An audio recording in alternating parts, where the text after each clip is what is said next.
Salam. 8-ci sinif 2-ci hissə biologiya mövzumuz olacaqdır 6.2 heyvanlarda cinsi çoxalma. Bildiyiniz kimi qeyri-cinsi çoxalma ilə yanaşı cinsiyyətli çoxalma da mövcuddur. Cinsiyyətli yolla çoxalan canlılarda həm erkək, həm də dişi fərdlər olur. Erkək və dişi fərdlərdə erkək və dişi qametlər əmələ gəlir. Burada qeyd olunur ki, bir gün Nicat məktəbin həyətində yuvadan yerə düşmüş kiçik bir göyərçin balası tapdı.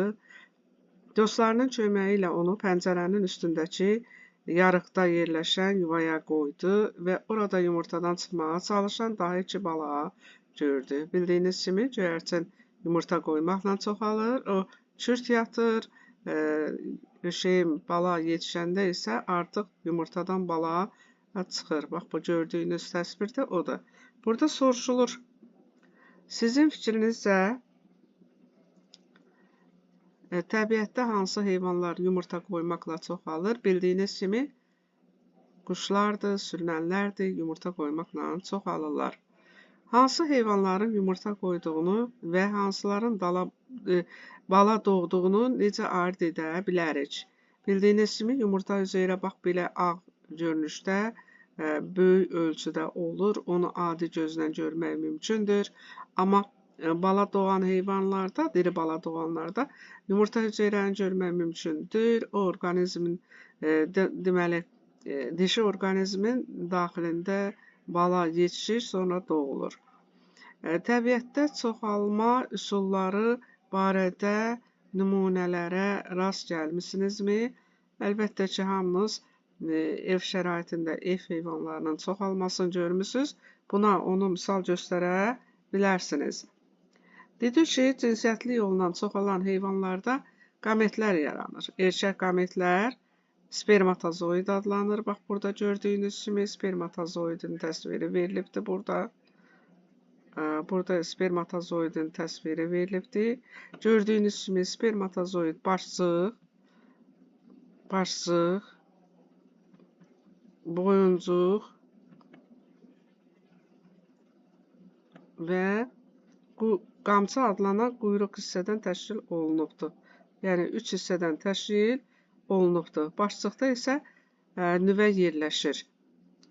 Spermatozoidlər bildiyiniz kimi erkək cinsiyyət hüceyrə adlanır. Onlar toxumluqda yaranmış olur. Yumurta hüceyrə isə bax, bu yuxarıda gördüyümüzdür. Yumurta hüceyrə spermatozoidə baxanda böyük ölçülü olur. Nüvəsi böyük olur. Sitoplazma ilə zəngin olur. Membran quruluşa malik olur. Sitoplazmada çoxlu miqdarda orqanoidlər olur. Həmçində rüşemin inkişafında onu qidalı maddələrlə təmin etmək üçün yumurta sarısı da olmuş olur. Bildiyiniz kimi yumurta hüceyrə ilə spermatozoidin birləşməsindən yəni mayalanma baş verir ki, bu zaman zigot yaranmış olur. Burada bitki və heyvanlarda cinsi çoxalma fəaliyyətdə göstərilibdir. Baxırıq, burada deyir ki, cədvəli tamamlayın. Baxırıq, müqayisə olunan əlamətlər, bitki orqanizmi, heyvan orqanizmi.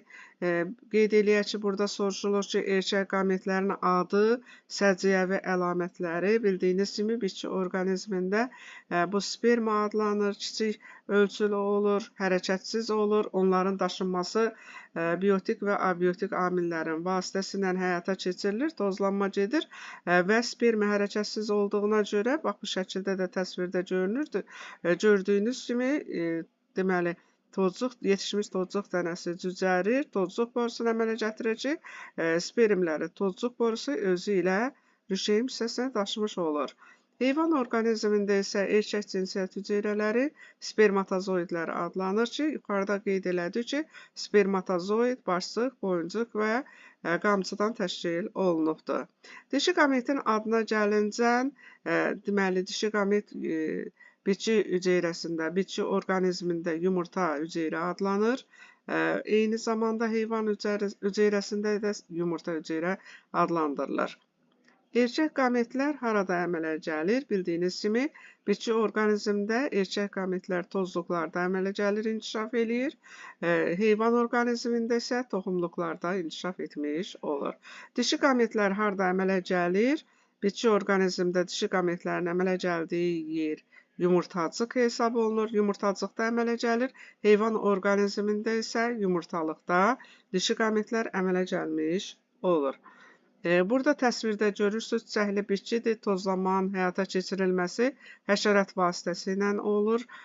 Deməli, yetişmiş tozcuq dənəsi həşəratın bədəninə yapışaraq dişiciyin ağzına düşür və burada yetişmiş tozcuq dənəsi cücərir. Spermlər tozcuq borusu ilə, tozcuq borusunun köməkliyi ilə rüşeym hissəsinə görə istiqamətləndirilmiş olur. Eynilə bildiyiniz kimi rüşeym hissəsində də həm yumurta hüceyrə, həm də mərkəzi hüceyrə mövcud olur ki, birinci spermi yumurta hüceyrə ilə birləşməsi nəticəsində zigot yaranır. İkinci spermin mərkəzi hüceyrə ilə birləşməsindən isə triploid endosperm yaranır ki, toxumun bildiyiniz kimi gələcək nəslin müstəqil orqanizm kimi inkişaf eləməsini təmin edir. Odur ki, rüşeymin qidalanmasına triploid endospermdə toplanan ehtiyat qida maddələri deməli toplanmış olur. Heyvan orqanizminə gəlincə gördüyünüz kimi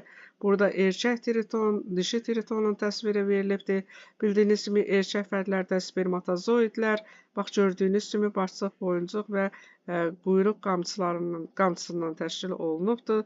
Dişi orqanizm yumurtalığında isə yumurta hüceyrə əmələ gəlir və yumurta hüceyrə spermatozoidə baxanda böyük ölçülü olur. Bunların spermatozoidlə yumurta hüceyrənin birləşməsindən isə zigot yaranır, mayalanma baş verir, zigot yaranır ki, o isə gələcəkdə müstəqil orqanizmin əmələ gəlməsinə səbəb olur. Soruşur burada ki, müzakirə edin. Bitki və heyvan orqanizmində cinsiyyət hüceyrələrinin oxşar və fərqli cəhətləri nədir? Qeyd elədik ki, bitki və heyvan orqanizmlərdə cinsiyyət hüceyrələri oxşarlığı odur ki, qametlər hesab olunurlar. Hər ikisində yumurta hüceyrə hesab olunur. Amma spermi çiçəkli bitkilərdə adlanır. Spermatozoidlər isə heyvanlarda erkək qametlərin deməli erkək qametlər hesab olunur. Fərqli cəhətləri odur ki, gördüyünüz kimi çiçəkli bitkidə spermin hərəkətsizdir. Onun rüşeym hissəsinə irəlilənməsi tozcuq borusunun vasitəsilə həyata keçirilmiş olur. İkinci soruşulur, yumurta hüceyrə ilə spermatozoidin birləşməsindən əmələ gələn ziqotdan nə inkişaf eləyir? Bildiyiniz kimi, ziqot mayalanmış yumurta hesab olunur ki, o yeni müstəqil orqanizmin ilkin inkişaf mərhələsi hesab olunur. Dişi və erkək orqanlar ayrı-ayrılıqda olan heyvanlar, yəni erkək fərdlərdə ayrı, dişi fərdlər ayrı olanda və onlarda əmələ gələn qametlər olur ki, bunlar iki cinsiyyətli orqanizm hesab olunur. Ola bilər ki, bir orqanizmdə hər iki deməli həm yumurtalıq, həm də toxumluq olsun ki, belə orqanizmlər hermafrodit orqanizmlər hesab olunur ki, bəzi mollyuskalardır, yassı və həlqəvi qurdulardır. Buna misal göstərmək olar. Baxırıq mayalanma. Qeyd elədik ki, bax bu yumurta hüceyrədir. Gördüyünüz kimi yumurta hüceyrənin spermatozoid vasitəsilə nüvələrinin birləşməsi nəticəsində mayalanma baş verir ki, mayalanmış yumurta hüceyrə zigot adlanır. Zigot isə müstəqil orqanizmin ilkin mərhələsi hesab olunur. Və onu da yadda saxlayaq ki, bir yumurta hüceyrəni bir spermatozoid mayalandırmaq qabiliyyətinə malikdir. Zigot yarandıqdan sonra həmin deməli ziqotda hüceyrələr bölünür, çoxalır, çox hüceyrəli rüşeym əmələ gəlir, orqanlar formalaşır və ziqotun bölünməsi rüşeym vərəqələrinin əmələ gəlməsi ilə nəticələnmiş olur. Biz keçən dəfəki dərsimizdə hidralarda qeyri-cinsi çoxalmanın əlverişli şəraitdə getdiyini söyləmişdik. Əlverişli şərait olmadıqda, üzü payıza, qışa doğru, havalar soyuduqda isə hidralarda cinsiyyətli çoxalma baş verir ki, bu zaman orqanizmlərdən birinin üzərində spermatozoidlər, bu təsvirdə gördüyünüz kimi, digərinin üzərində isə yumurta hüceyrə əmələ gəlir. Spermatozoidlər yumurta hüceyrəni mayalandırır. Mayalanmış yumurta hüceyrəsi suyun dibində havanın, yəni mühit şəraitinin yaxşılaşması sahəsində deməli, onlar iki qatlı rüşeymə, ektoderma və endoderma qatlarının əmələ gəlməsinə səbəb olur və cavan hidra burada gördüyünüz kimi formalaşmış olur. Deməli, ola bilər ki, mayalanma prosesi xarici mühitdə keçsin. Yəni, su mühitində keçsin. Bildiyiniz kimi, hidraların özləridir, sonra balıqlardır, suda qurda yaşayanlardır. Onların adətən çoxalması su mühitində gedir, yəni xarici mühitdə gedir. Belə çoxalma xarici mayalanma nəticəsində baş verir və ola bilər ki, daxili mayalanma olsun. Bu zaman spermatozoidlər dişi fərdin bədən daxilinə deməli, bədən daxilində olur, mayalanma baş verir. Məsəl üçün, biz bağırsaq boşluqlarda, suda qurda yaşayanlarda, qurbağalarda dedik ki, bir çox balıqlarda xarici mayalanma baş verir, amma sürünənlərdir, quşlardır, məməlilərdir, daxili mayalanma onlarda baş vermiş olur. Daxili mayalanma adətən dişi orqanizmində daxildə həyata keçmiş olur. Baxırıq, burada düşün, müzakirə et, paylaş. Mayalanma prosesi xaricdə gedən orqanizmlər yüzlərlə və milyonlarla qamet əmələ gətirir. Bunun səbəbi nədir? Bildiyiniz kimi, orqanizmdən kənarda rüşeyimin inkişaf eləməsi o qədər də asan başa gəlmir. Çünki ora müxtəlif amillər təsir göstərir. Həm canlı amillər, həm cansız amillər. Çoxları hələ heç mayalanma getməmişdən başqaları tərəfindən yeyilir, tələf edilir. Bir yandan da abiotik amillərin mənfi təsirləri ola bilər və s. və yaxud da ki, onlar çox böyük təsirlərə məruz qaldığına görə onların az bir qismi cinsi yetişkənlik vaxtına gəlib çata bilir ki, ona görə də deməli, xarici mühitdə mayalanma gedən orqanizmlər daha çox deməli, qamet əmələ gətirmiş olurlar ki, onların müəyyən qismi yetkin formaya gəlib çatmış olsun. Ümumiyyətlə, yadda saxlayaq ki, o orqanizmlər daha çox qamet əmələ gətirirlər ki, onlar daha çox məhvə məruz qalırlar.